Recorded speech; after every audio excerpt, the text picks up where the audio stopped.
अब कॉपर यहाँ पर फिराक में बैठा है कि कब मेरे पास इलेक्ट्रॉन आएंगे और मैं शेर बन जाऊंगा। तो देखो अब करंट जाएगा तो जो निकल के आयंस है Ni2+ वो क्या करेंगे, इलेक्ट्रॉन को गेन करेंगे। यहाँ पर Ni2+ क्या करेंगे, इलेक्ट्रॉन को गेन करेंगे और उस पर जाके क्या होने लगेंगे, डिपॉजिट होने लगेंगे। और यहाँ से एक बात समझ में आएगी, कहता भैया रोकड़ा है तो ही मुझे खरीदना, नहीं तो नहीं खरीदना। सीधी सी बात है भैया, लेड स्टोरेज बैटरी से ज्यादा महंगा होता है। हेलो बच्चों, कैसे हैं आप सभी? बढ़िया, शानदार, मेरे हिसाब से झमाझम होंगे आप सब लोग। जी हाँ, तो कल सेशन कैसा लगा था ये बता दीजिए। पहले तो पूरा इलेक्ट्रोकेमिस्ट्री को वो कहते हैं ना, निचोड़ के मरोड़ के आपके दिमाग में रख दिया है बढ़िया और शानदार तरीके से। आज इलेक्ट्रोकेमिस्ट्री के माइंड मैप की बारी है कि कल सर आपने सारा ज्ञान दे तो दिया, कल आपने सारी चीज करवा तो दी, दिमाग में बिठा तो दिए, लेकिन एक हो जाए ना सर क्विक रिव्यू, है ना, क्विक रिकैप हो जाए सर, फटाफट उसको एकदम, वो कहते हैं ना कभी अपन बहुत सारी चीजें कर लेते हैं फिर उसके बाद एक बार ऐसे ऊपर आंख करके सोचते हैं तो वो एक कहते हैं ना क्विक एकदम पूरा वो सेशन आपके सामने से निकल जाता है। तो वैसा कुछ होना चाहिए। आज थोड़ा इंटरेस्टिंग भी लेके आऊंगा। जो सेल के बारे में कल बातचीत करी थी वो सेल में आपको आज दिखाता हूं कि कैसा दिखता है, क्या क्या चीजें उसके अंदर होती हैं। थोड़ा बहुत नजरिया रखेंगे अपन, थोड़ा सा आज 3D वगैरह लेके आया हूं तो मजा आने वाला है। सबसे पहले इलेक्ट्रोकेमिस्ट्री की बात हुई थी अपनी, तो इसमें मैंने आपको स्टार्ट किया था इलेक्ट्रोकेमिकल सेल्स के पे, जिसमें दो सेल मैंने आपको पढ़ाए थे। एक मैंने गैल्वेनिक सेल पढ़ाया था और एक आपको मैंने पढ़ाया था इलेक्ट्रोलाइटिक सेल। पढ़ाया था कि नहीं पढ़ाया था? चलो फटाफट सेशन को पहले लाइक और शेयर कर दो, मजा आने वाला है बिल्कुल, ठीक है, बहुत ज्यादा। कल बच्चों ने कुछ बातें कही मेरे को कि सर बहुत ज्यादा एंजाइटी हो रही है, बहुत ज्यादा दिक्कतें हो रही हैं, बहुत ज्यादा प्रॉब्लम हो रही है, क्या करें, कैसा क्या। मैंने कहा देखो बेटा ये सब होगा, है ना, ये सब होता रहेगा, ठीक है, इसको ज्यादा लोड नहीं लेना है। बस कभी कभी क्या होता है ना, कभी कुछ चीजें समझ में नहीं आती है तो अपन को यहां पर एक बहुत अच्छा काम क्या होता है कि जब चीजें अपने हिसाब से नहीं चले ना तो ये समझो ऊपर वाले की मर्जी से चल रही है, बस आपको करते चलना है, ठीक है। ज्यादा इधर उधर से मत सुनो। क्या होता है कि इधर वाले लोग भी 10 चीजें बोलेंगे, इधर वाले लोग भी 10 चीजें बोलेंगे और सब लोग 10 चीजें बोलेंगे तो आपका ज्यादा ज्ञान बढ़ जाएगा। और भैया फिर समझ में नहीं आता, जब ज्यादा आपके साथ बातें हो जाती है ना तो आपको समझ में नहीं आता कि कहां पर कौन सी बातों को अप्लाई करना है। इसीलिए ज्यादा लोगों की मत सुनो, नहीं तो आप समझ नहीं पाओगे कब क्या करना है। कुछ एक दो लोग की बातें सुनो और बढ़िया तरीके से आगे बढ़ो, कोई दिक्कत की बात कहीं से कहीं तक नहीं होने वाली है, ठीक है, डन, मान ले, स्टार्ट करें, ठीक है सर। तो सर आपने हम लोग को पहले स्टार्ट करवाया था इलेक्ट्रोकेमिस्ट्री के अंदर इलेक्ट्रोकेमिकल सेल, जिसमें हमने गैल्वेनिक सेल के बारे में सबसे पहले आपने बातचीत करवाई थी, कोई दिक्कत की बात नहीं हुई थी। गैल्वेनिक सेल हम देखने वाले थे, मैंने कहा ठीक है सर गैल्वेनिक सेल देख लेंगे, अच्छी बात है, बढ़िया भी सेल है। देखो जरा इसके अंदर मैं आपको दिखाता हूं जरा, यही कुछ आपके सामने अरेंजमेंट कल मैंने आपको दिखाया था कि नहीं दिखाया था? पहले तो ये बताइए, बिल्कुल ये दिखाया गया था कि नहीं दिखाया गया था? मैंने कहा था भैया आपके पास कॉपर होगी और आपके पास जिंक होगी, दो इलेक्ट्रोड थी, दोनों का रिडक्शन पोटेंशियल आपके सामने था। और आपने ये भी बोला था इसमें एक सबसे इंपॉर्टेंट बात, जिसका रिडक्शन पोटेंशियल ज्यादा होगा उसका रिडक्शन होगा, जिसका रिडक्शन पोटेंशियल कम होगा उसका ऑक्सीडेशन होगा। तो सर आप खुद जानते हैं जिंक का ऑक्सीडेशन होने वाला है, देखिए एनोड पे दिख रहा है, और यहां पर कॉपर का रिडक्शन होने वाला है, कैथोड पे दिख रहा है। तो बढ़िया तरीके से सेल को स्टार्ट करो, टेरेन टेरेन। अच्छा अब जिंक का क्या होने वाला है ये बताइए? सर जिंक का ऑक्सीडेशन होगा, ये देखो जिंक इलेक्ट्रॉन दे रहा है, देखो ये जा रहा है इलेक्ट्रॉन, ये देखो टेरिंग टेरिंग टेरिंग टेरिंग, ये इलेक्ट्रॉन जा रहे हैं, ये जलने लगेगा क्योंकि इलेक्ट्रॉन जा रहा है, क्योंकि वो लॉस ऑफ इलेक्ट्रॉन हो गया और यहां आके बैठ गए। अब कॉपर यहां पर फिरात में बैठा है कि कब मेरे पास इलेक्ट्रॉन आएंगे और मैं शेर बन जाऊंगा। तो देखो ये कॉपर अब यहां पर डिपॉजिट होना चालू हो गया। अब ये प्रोसेस चलती रहेगी, ये प्रोसेस क्या होती रहेगी? चलती रहेगी। और जब ये प्रोसेस चलती रहेगी तो देखिए कॉपर की रॉड मोटी हो गई है और जिंक की रॉड देखिए पतली हो गई है। कंटिन्यू इलेक्ट्रॉन का फ्लो होता जा रहा है। और आपका क्या बोले सर जी, हमने पढ़ा था कि आपने पढ़ाया था इलेक्ट्रोकेमिकल सेल के अंदर, जो यह हमारा पड़ेगा कौन सा? Galvanic cell. इसके अंदर क्या देखने को मिलेगा? गैल्वेनिक सेल हो चाहे डेनियल सेल हो, दोनों के अंदर हम देखेंगे कि हमारी केमिकल एनर्जी काय में कन्वर्ट हो रही है? इलेक्ट्रिकल एनर्जी में। और सर यहीं पर आपने एक बात और समझाई थी, मैंने कहा क्या समझाई थी मैंने? सर आपने बताई थी यहीं पर सेल का ईएमएफ कैसे निकालते हैं, यहीं पर सेल का ईएमएफ कैसे निकालते हैं आपने समझाया था। मैंने क्या समझाया था? सर आपने बोला था E naught cathode minus E naught anode. बोला था कि नहीं बोला था? हां सर बिल्कुल बोला था। और आपने तो एक और फॉर्मूला दे दिया था सर, ई नॉट बड़ा माइनस छोटा, ई नॉट बड़ा माइनस ई नॉट छोटा। तो इस तरीके से आपका सेल यहां पर काम करता है, कोई दिक्कत की बात यहां पर नहीं आती है। बताओ समझ में आया? ये थोड़ा मैं 3D लेके आ गया कि आपको थोड़ा सा याद रखने में आसानी हो। ये देखिए ओवरऑल रिएक्शन जरा ध्यान से देखिए, जिंक ने इलेक्ट्रॉन का लॉस किया, कॉपर ने गेन कर लिया, कोई दिक्कत की बात नहीं है। और ये मैंने कहा था राइट में रिडक्शन होता है, तो देखिए राइट में रिडक्शन है, लेफ्ट में ऑक्सीडेशन है। ये हमारा एक बना के दे दिया उसने। क्या बना के दे दिया? बहुत सिंपल सा सेल रिप्रेजेंटेशन बना के दे दिया। हमने कहा ठीक है। अब सर यहां से थोड़ी बात को चलने के लिए मेरे को चाहिए ब्लैंक स्लाइड। क्यों सर ब्लैंक स्लाइड क्यों चाहिए आपको? आपको ब्लैंक स्लाइड पे क्यों जाना है आप ये बताओ पहले। मैंने कहा यार जाना पड़ेगा, बिना उसके मैं काम नहीं कर पाऊंगा। देखिए एक बार देखो, ब्लैंक स्लाइड पे जाना पड़ेगा। क्यों जाना पड़ेगा एक बार देखो सर, क्योंकि एक इंपॉर्टेंट बात है यहां पे। क्या इंपॉर्टेंट बात है? देखो सर आपने ये तो बता दिया कि E naught cell, E naught cathode minus E naught anode होता है, लेकिन सर आपने ये बताया था ये तो स्टैंडर्ड सेल पोटेंशियल होता है। फिर सेल पोटेंशियल तो मैंने कहा यहां पर एक नर्स भैया आए थे, उनने हमें अगला फॉर्मूला दे दिया था। क्या दे दिया था? कि अगर हमें ई सेल निकालना है तो उसके लिए हमें करना पड़ेगा E naught cell minus 0.059 upon n log Q. और इस पे कल क्वेश्चन हो चुके थे, कल इस पे भर के क्वेश्चन हो चुके थे। ये मेरा दिल नंबर का फर्स्ट फॉर्मूला था। तो भैया यहां पर एक बार बना दीजिए, ये मेरे पहले दिल वाला फॉर्मूला था कि नहीं था? बिल्कुल था। अब आते हैं अगले दिल वाला फॉर्मूला। सर अगले दिल वाले फॉर्मूले में क्या था? अगले दिल वाले फॉर्मूले में था कि जो ई नॉट सेल होता है और इक्विलिब्रियम कांस्टेंट के बीच में रिलेशन दिया था 0.0591 अपॉन एन लॉग केसी। कोई दिक्कत? लॉग केसी कोई दिक्कत? ये सेकंड दिल वाला फॉर्मूला था। फिर सर एक और पढ़ाया था आपने। मैंने कहा पढ़ाए तो बहुत सारे थे भाई, मैंने पढ़ाए तो मैंने बहुत सारे थे। फिर आए थे gas free energy minus NF E naught cell. ये गैस फ्री एनर्जी और ई नॉट सेल के बीच का रिलेशन था बढ़िया और शानदार तरीके से। मैंने कहा ठीक है सर, आगे बताइए। आगे एक और था दिल वाला फॉर्मूला। 4 दिल वाले फॉर्मूले मैंने आपके सामने रखे थे। ये था delta G equals to minus 2.303 R T log KC. ये 4 फॉर्मूले मैंने कहा था सबसे इंपॉर्टेंट फॉर्मूले हैं जो आपको पढ़ने होंगे, बहुत ज्यादा जरूरी है। ठीक है डन। देखो जरा यहां पे, ठीक है गैल्वेनिक सेल की बात कर लिए। ये रही नर्व्स इक्वेशन, ये देखिए लिखा हुआ है पूरा बकायदा। सारी चीजें आपको यहां बनी हुई मिल जाएंगी, कोई भी दिक्कत है कहीं से कहीं तक नहीं होने वाली। ठीक है पक्का डन, ये लिखा हुआ है आपके पास। ठीक है चलो आगे चलते हैं, एक बार आगे चलते हैं, वापस चलते हैं सर इसके पास, थोड़ा देखें तो आगे और क्या चीजें हैं इनके पास मजेदार। ये तो अपना हो गया, ठीक है चलिए देखो कितनी बढ़िया चीज मिलेगी। अब आ गया हमारा कौन सा? सबसे पहले हम यहां देखेंगे इलेक्ट्रोलाइसिस वाला काम। ठीक है पहले तो कुछ नहीं है, यहां पर हम लोग जब कंडक्टेंस की बात करते हैं तो ये थोड़ा सा V equals to I R के बारे में बताता है। मतलब अपन देखते हैं V equals to I R. क्या देखते हैं? V equals to I R. मतलब आप जानते हैं ना, अपन ने पढ़ा हुआ है कि ओम्स लॉ यही बोलता है वोल्टेज जो होता है वो डायरेक्टली प्रोपोर्शनल होता है किसके? करंट के। तो वहां से आता है V equals to I R, जिसमें R जो होता है हमारा क्या होता है? रेजिस्टेंस होता है। फिर आते हैं हम इलेक्ट्रोलाइसिस। इलेक्ट्रोलाइसिस क्या पढ़ाया था मैंने, किसी को याद है? सर इसमें आप करंट दोगे और जब अपन करंट देंगे तो केमिकल चेंज देखने को मिलेगा। देखिए कितने बढ़िया तरीके से दिखाऊंगा। इसमें NaCl डला हुआ है। क्या डला हुआ है? NaCl। NaCl डला है मतलब इसके अंदर Na प्लस और Cl माइनस होंगे। देखो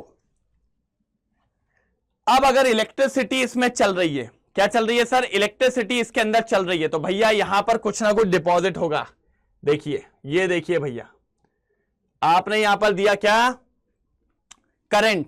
तो कैथोड पे क्या हो रहा है? कैथोड पे सोडियम डिपॉजिट हो रहा होगा। देखिए Na+ ने एक इलेक्ट्रॉन लिया और Na, क्योंकि हमने पढ़ा है कैथोड पे रिडक्शन होता है, वहीं एनोड पे क्या होता है, ऑक्सीडेशन होता है। Cl- बोल रहा भैया मेरे को इलेक्ट्रॉन देना पड़ेगा, तो उसे इलेक्ट्रॉन दे दिया। देखिए Cl- ने इलेक्ट्रॉन दिया और वो कौन सी गैस बन गया, क्लोरीन गैस।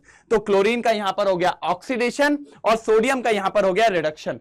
तो हमारी रिएक्शन थी NaCl मेल्ट थी, जैसे इसमें इलेक्ट्रिक करंट दिया तो सोडियम बन गया और क्लोरीन गैस निकल गई। ये बात समझना है कि हमने इसमें दिया इलेक्ट्रिक करंट, देखो बैटरी लगा रखी है हमने, तो हम इलेक्ट्रिक करंट दे रहे हैं और केमिकल चेंज देखने को मिल रहा है। ये जस्ट उल्टा है, किससे, हमारे गैल्वेनिक सेल और डेनियल सेल से। ठीक है, अब ये जब हुआ तो मैं गाड़ी से जा रहा था, तो आपको याद होगा फराडे टकरा गए थे, तो फराडे ने कहा था सुनो तो, मैंने कहा हाँ। कहते हैं आपने जो ये इलेक्ट्रोलाइसिस बताया तो इसमें यहां पर सोडियम डिपॉजिट हुआ था ना, मैंने कहा हाँ हुआ तो था सोडियम डिपॉजिट, तो कितना डिपॉजिट होगा ये बताओ ना। तो ये था फराडे का रूल। किसका रूल था ये, फराडे का। तो भैया यहीं से आते हैं फराडे लॉस। तो फिर उन्होंने बोला चलो अपन लैब में चलते हैं, थोड़ा करते हैं। तो हमारे पास निकल नाइट्रेट था, तो हमने थोड़ा सा उठाया निकल नाइट्रेट, इसके अंदर डाल दिया, इसके अंदर डाल दिया और ऐसे ऐसे घुमाना चालू किया, तो निकल अंदर चला गया होगा और नाइट्रेट चला गया होगा। फिर उसके बाद हमें बोला उन्होंने स्विच ऑन कर दो, तो हमने स्विच ऑन कर दिया। अब जैसे निकल नाइट्रेट और हमने बैटरी चालू करी तो भैया करंट जा रहा होगा। अब करंट जाएगा तो जो निकल के आयंस है Na2+ वो क्या करेंगे, इलेक्ट्रॉन को गेन करेंगे। यहां पर Na2+ क्या करेंगे, इलेक्ट्रॉन को गेन करेंगे और उस पर जाके क्या होने लगेंगे, डिपॉजिट होने लगेंगे। और यहां से एक बात समझ में आएगी कि जितनी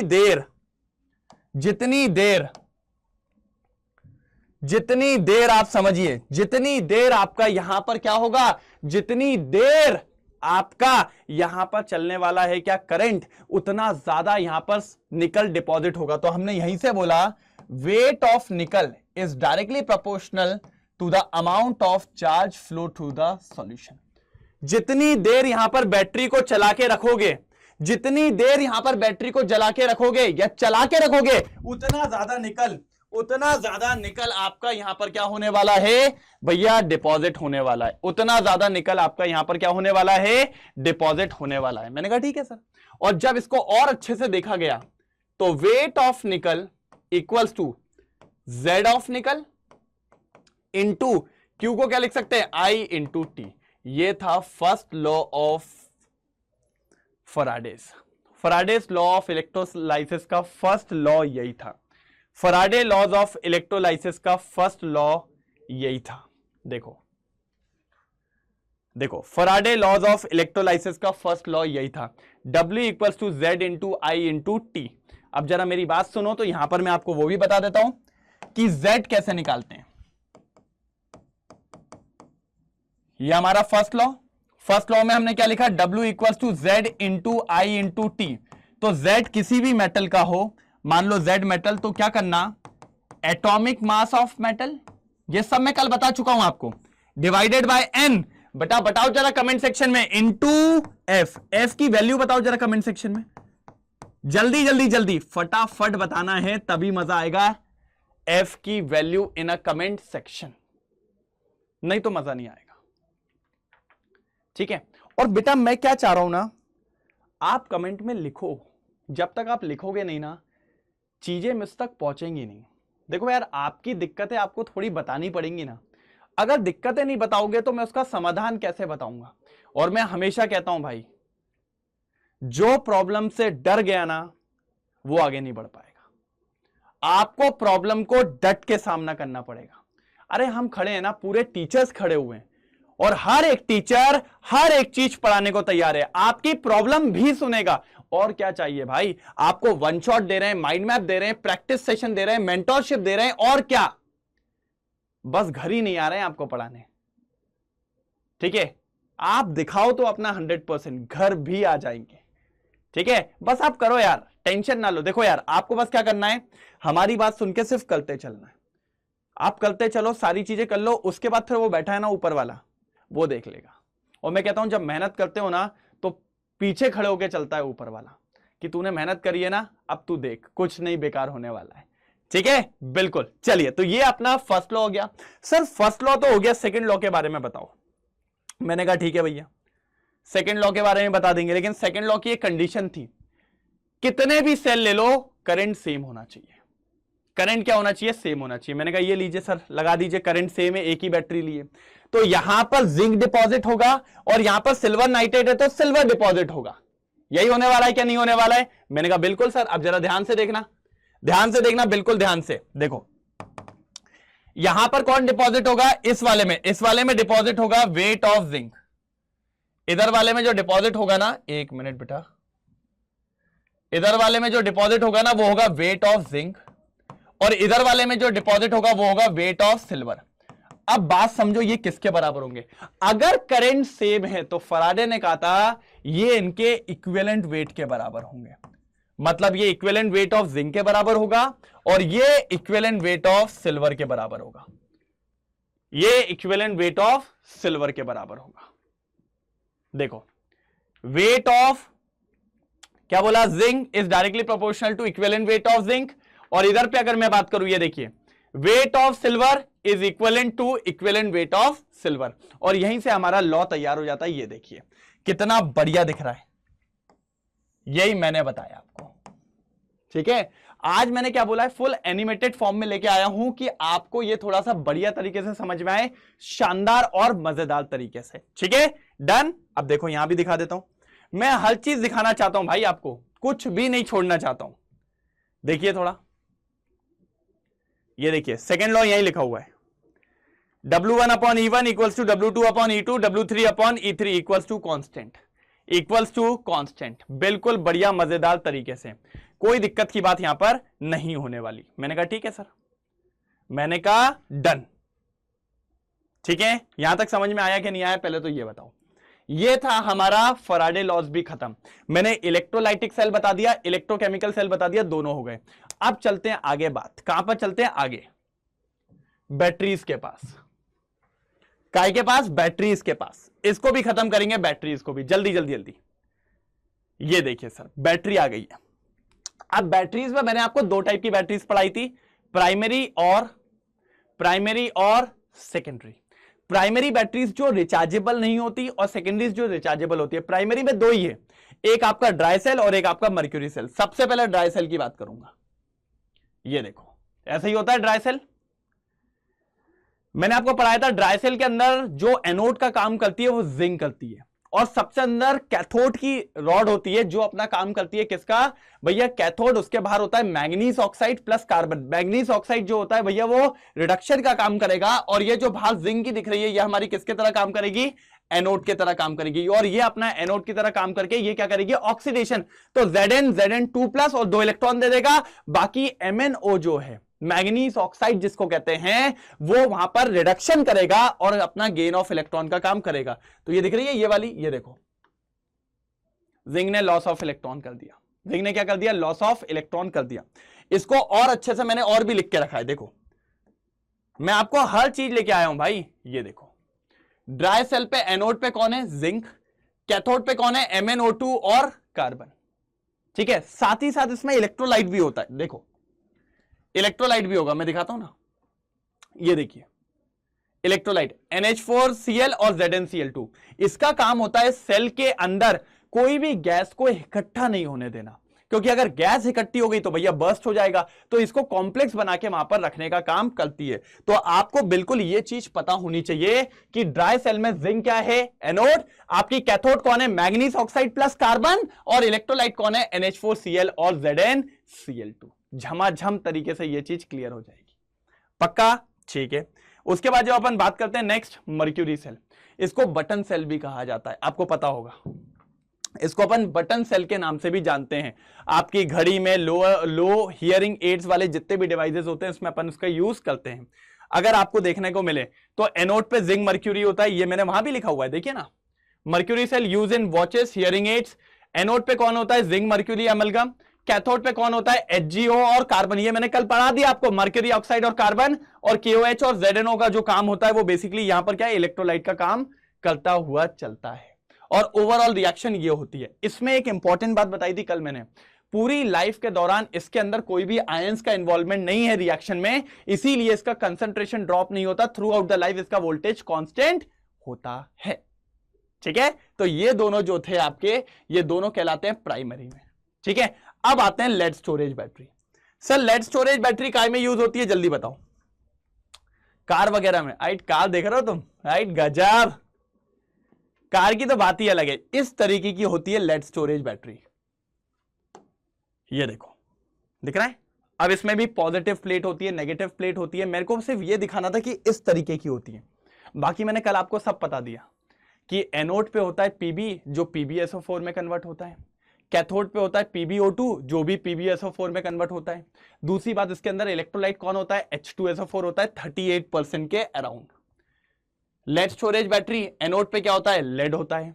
कैथोड पे क्या होता है? Lead oxide. दोनों के दोनों PbSO4 में कन्वर्ट होते हैं। और आपका इलेक्ट्रोलाइट कौन होता है? H2SO4। कितना परसेंट? 38%। समझ में आया कि नहीं आया? बिल्कुल आ गया सर, कोई दिक्कत की बात नहीं है। ठीक है, अब देखिए यहीं पर नेक्स्ट आता है निकल कैडमियम सेल। ये सेल का मैंने आपको एक चीज बताई थी कि बस इसके बारे में एक ही चीज याद रखना, ये अच्छा होता है लेड स्टोरेज से, लेकिन सर पैसा पैसा क्यों, पैसा पैसा करती है यू पैसे पे ये मरता है सेल। कहता भैया रोकड़ा है तो ही मुझे खरीदना, नहीं तो नहीं खरीदना। सीधी सी बात है भैया, लेड स्टोरेज बैटरी से ज्यादा महंगा होता है। इसके बारे में भी लिखा है भैया, यहां पर एनोड पे कौन होता है? कैडमियम होता है। कैथोड पे निकल हाइड्रोक्साइड, वो भी +3 वाला। और इसके अंदर इलेक्ट्रोलाइट होता है KOH सॉल्यूशन। That's it. ये चार्ट जिसको याद है उसका खेल हो जाएगा। जिसको ये वाला चार्ट याद है वो जीत जाएगा, उसको कोई दिक्कत की बात नहीं है। नेक्स्ट हमारा सबसे बढ़िया सेल, भैया एक बार कमेंट सेक्शन में लिखेंगे फ्यूल सेल के बारे में।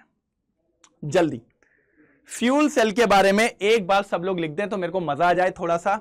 बहुत ही बढ़िया तरीके से 3 कंपार्टमेंट होते हैं इसके अंदर। ठीक है, एक कंपार्टमेंट में भैया हाइड्रोजन गैस होती है, एक कंपार्टमेंट में हमारी ऑक्सीजन गैस होती है, और बीच में हम लेते हैं इलेक्ट्रोलाइट। अब वो चाहे NaOH हो सकता है, KOH हो सकता है, जिसका काम है डायरेक्ट कॉन्टैक्ट को रोकना। ये ना इस तरीके से दिख रहा है आपको। अब मान लीजिए एनोड के साइड पे हम हाइड्रोजन को डालते हैं और कैथोड के साइड पे हम ऑक्सीजन को डालते हैं। देखिए ये हमारी हाइड्रोजन गैस दिख रही है, ये आपको ऑक्सीजन दिख रही है, और जब इनका संगम होगा, मिलन होगा, तो इसका जो बाय प्रोडक्ट बनता है वो बनता है वाटर। इसलिए कोई प्रॉब्लम नहीं आती। देखिए वाटर यहां से बाहर आ रहा है, वाटर यहां से बाहर आ रहा है। ये कैथोड की रिएक्शन, ये एनोड की रिएक्शन, और नेट रिएक्शन ये है भैया। इसकी एफिशिएंसी सबसे ज्यादा होती है 75%। 75% एफिशिएंसी होती है। इसमें इलेक्ट्रोलाइट क्या होता है? Aqueous NaOH solution. ठीक है, तो ये सेल के बारे में सबसे इंपॉर्टेंट है। कैसा है? सबसे इंपॉर्टेंट, जो कि आपको पता होना चाहिए। भाई यार अब ये थोड़ा सा इस तरीके के डायग्राम 3D फॉर्म में दिखाया है तो एटलीस्ट कमेंट में दिल तो बनता है ना। दिल तो बच्चा है जी, इसलिए तो इस तरीके से दिखा दिया कि आपको चीजें याद हो जाएं। आपको चीजों में कोई दिक्कत की बात कहीं से कहीं तक नहीं होनी चाहिए। डन? मेरे हिसाब से तो कोई दिक्कत नहीं होगी। ठीक है, अब इसमें एक चीज और देख लो। ये तो हो गया था। हाँ, यहां पर अगर आप देखें तो कंडक्टिविटी वाले पे भी थोड़ा कोलराइश लॉ पे बात कर लेता हूं। वैसे तो यहां पर सब दिया हुआ है वो मैंने बहुत इजी तरीके से, लेकिन एक बार आपको वो भी बता दिया जाता है कि आपको कोई दिक्कत की बात यहां पर ना हो। ठीक है, बस एक मिनट, वो भी आपको बता देता हूं मैं फाइनली। ठीक है, देखो सर जब हमने बात करी थी किसकी? कंडक्टिविटी कंडक्टेंस की, तो हमने देखा था जो हमारा कंडक्टेंस था उसको आपने G से डिनोट किया था, वो था हमारा रेसिप्रोकल ऑफ रेजिस्टेंस। इसकी यूनिट जो आती है वो आती है ओम इनवर्स। ये अपनी बात हो चुकी थी, है ना? ठीक है, फिर अपन ने पढ़ा था कंडक्टिविटी जो होता है हमारा 1 अपॉन रेजिस्टिविटी। कंडक्टिविटी को हम कप्पा के नाम से जानते हैं। अगर इसकी यूनिट की बात करें तो इसकी यूनिट हमारी क्या आई थी बताइए जरा? Ohm inverse metre inverse. यही आई थी कि नहीं आई थी? बिल्कुल यही आई थी, क्योंकि सर जो कंडक्टिविटी होता है ना वो हमारा क्या होता है? R equals to rho L by A. तो ये हो जाता है RA बाय L, तो ये हो जाता है ओम मीटर। तो अगर ये ओम मीटर है तो ये रेसिप्रोकल है, तो ये ओम इनवर्स मीटर इनवर्स हो जाएगी। बिल्कुल।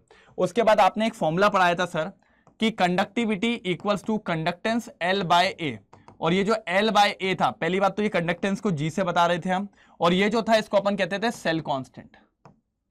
याद आया? बिल्कुल, इसको G स्टार से बताते हैं। इसकी जो यूनिट थी वो या तो मीटर इनवर्स होगी या तो सेंटीमीटर इनवर्स होगी। फिर हमने यहीं से पढ़ी थी मोलार कंडक्टिविटी, वो भी बहुत बढ़िया था, जिसका फॉर्मूला आपने बताया था कंडक्टिविटी इनटू 1000 अपॉन मोलारिटी। है ना, इक्विवेलेंट कंडक्टिविटी भी दी थी, उसके लिए नीचे हो जाता है नॉर्मेलिटी। क्या हो जाता है उसके लिए नीचे?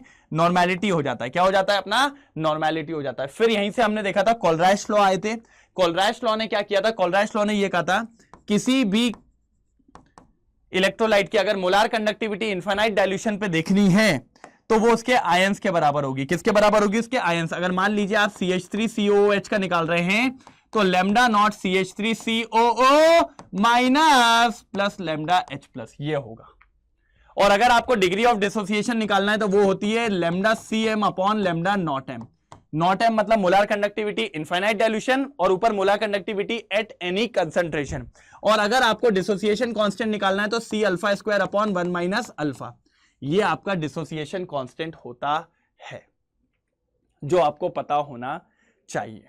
तो सर मैंने आज आपको सेल्स को बढ़िया 3D डायग्राम में बता दिया। दूसरी बात, सारे इंपॉर्टेंट फॉर्मूलेस जो जरूरी होते हैं वो आपके सामने यहां पर रख दिए हैं। ये देखो, ये देखिए पूरा ये चार्ट बहुत इंपॉर्टेंट है, सब आपके सामने, ये PDF के फॉर्म में ही मिल जाएगा आपको। उसके बाद ये प्राइमरी बैटरीज कौन है, सेकेंडरी बैटरीज कौन है और फ्यूल सेल कौन है, ये मैंने आपको बता ही दिया पूरा। और उसके बाद ये सबसे इंपॉर्टेंट, ये सबसे इंपॉर्टेंट है। तो मजा आया हो? अगर बढ़िया लगा हो तो हैशटैग चमका जरूर लिखेंगे कमेंट सेक्शन में, हैशटैग हेमंत सर गैंग जरूर लिखेंगे कमेंट सेक्शन में, हैशटैग डॉक्टर्स 5000 जरूर लिखेंगे कमेंट सेक्शन में। मजेदार, शानदार और लाजवाब। फिर मिलते हैं ऐसे ही अगले लेक्चर्स में।